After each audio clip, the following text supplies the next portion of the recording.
Nasubukan nyo na bang gumawa ng gummy candy? Kung hindi pa mga kaagoy, gagawa tayo. Tuturo ko sa inyo kung paano gawin yun. Tara, let's go! Gamit lang ang balat ng orange, makakagawa na kayo mismo ng gummy candy. May pakinabang rin pala ang balat ng orange. Akala ko tinatapon lang yun. Pwede palang gawing gummy candy. Totoo nga ang balita. Makakagawa nga tayo ng sarili nating gummy candy para sa mga bata.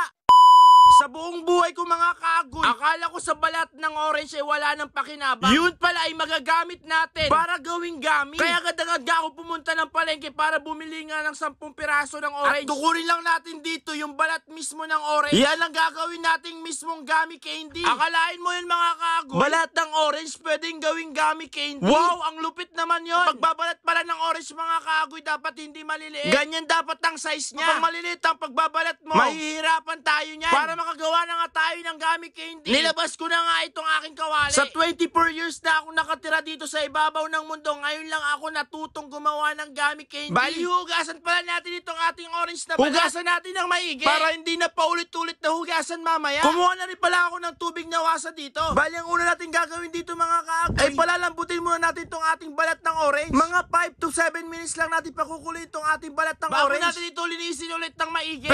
Pwede ito sa mga bata mga kaagoy. Kung hindi naman kayo sigurado, kahit huwag nyo nang gawin. Baka kasi kapag ginawa nyo tapos may nangyari sa bata, ako sisihin nyo, agoy. Kapag kumulo na nga ito ng 5 to 7 minutes mga tol, tatanggalin na natin sa kanya pinagpakuluan. O mga kaagoy, ngayon nyo lang di ba alam na pwede palang gawin itong gummy? Huwag kayo mag-alala, ngayon ko lang din nalaman. Kaya pare-parehas tayo. Kapag nakuha na natin lahat ng balat ng orange, ang gagawin muna natin dito sa balat ay palalamigin muna natin yan ng 5 minutes. Grabe, hindi ko alam na may pakinabang pala ito. Sa part na nga yan, lumamig na nga yan. At kapag lumamig nga mga kaagoy, kukuha nga lang tayo dyan ng kutsilyo or kutsara. Bali, tatanggalin pala natin yung puti ng orange. Yan kasi yung mapait. Kapag hindi mo tinanggal yan, yung gummy mo magiging mapait. Isa yan kasi sa nagpapapait sa ating orange. Kudkurin mo lang ng kudkurin ng maigi hanggang matanggal mo yung mga puti-puti ng orange. Parang ganito magiging itsura niya mga kaagoy. Yung magiging manipis siya. Kapag ganyan na naging itsura ng orange mo, pwede nang gawing gummy candy yan. May mga part nga sa balat ng orange makakapal yung kulay puti. Kailangan talagang matanggal yan ng maigi. Dahil nga sa sobrang pait yan. O kung umabot ka sa video ito, paki-comment naman kung taga saan ka para alam ko kung saan napadpad ang aking video.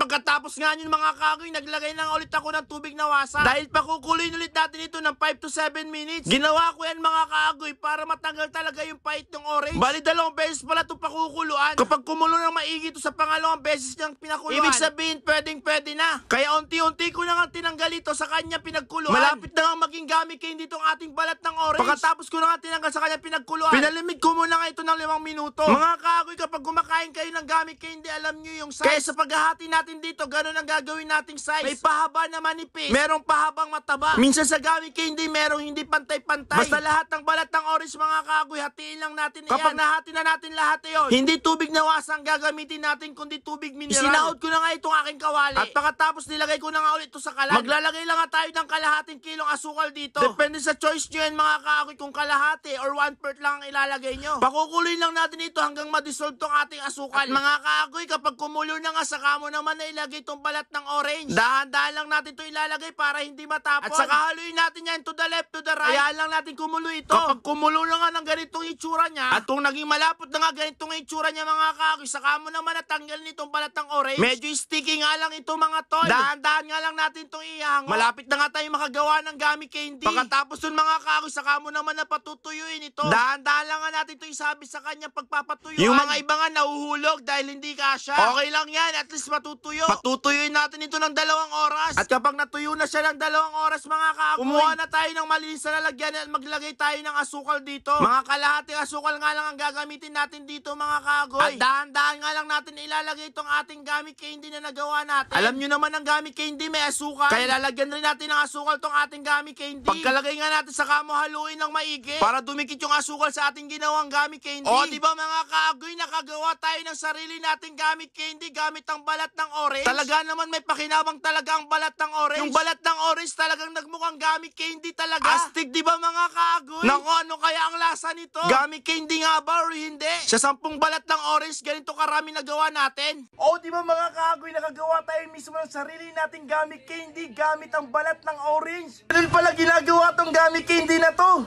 Ayun, titigman naman natin kung legit nga na gummy candy tong ating nagawa. Ano pang hinihintay natin? Tikman na natin tong ginawa nating gummy candy. Legit nga na gamit candy itong nagawa natin mga kaagoy. Agoy!